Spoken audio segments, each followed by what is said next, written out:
台南市议员蔡小伟自担任公职，就积极媒合民间的团体，将爱心散播到社会角落。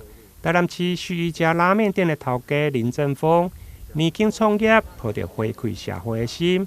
18号上午，透过议员蔡小伟加周家伟的媒合，特别捐赠100包的白米，予南台南家扶中心，由着主任李宝良代表接收。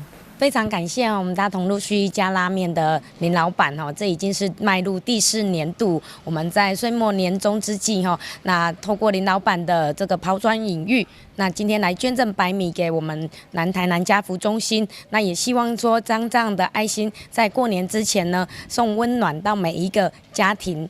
抱着处置社会、用伫社会，同款是年轻的新科议员周家伟，嘛特别肯定头家的用心。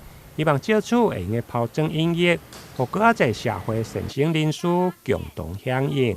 台南新闻林根采访报道。